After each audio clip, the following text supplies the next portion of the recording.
And it exists alongside that scarier possible biological laboratory language.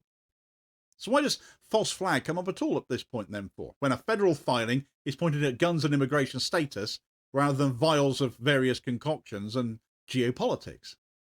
Because the false flag question is not really about what's been proven. It's about what is plausible as a use case in the current information environment, and about how easily a scary domestic incident can be turned into a pretext narrative if the right people push it, quickly enough before the slow, boring facts arrive. Start with the most obvious piece of narrative fuel here, the passports.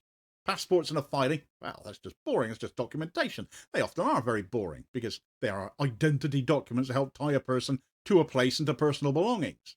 But passports in a public conversation are never just boring. They're a nationality tag stapled onto an already frightening headline. That tag then gets treated like intent, allegiance, operation, plot. It's not how evidence works, but it's how propaganda works.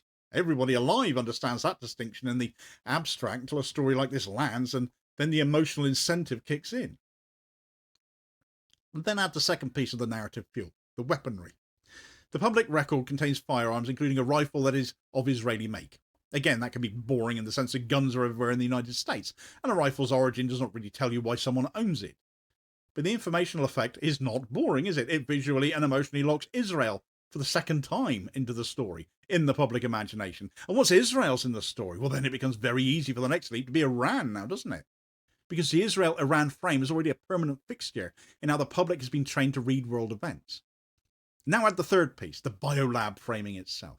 People don't hear unlicensed laboratory storage. When you say possible biological laboratory, they hear bioweapon, they hear attack, they hear terror, they hear state actor. That's not necessarily what it even is, but the words do the work. The phrase is a match held over petrol fumes, and you can't then act shocked when somebody says, well, if it's petrol fumes, who's holding the match and who benefits from a fire breaking out here?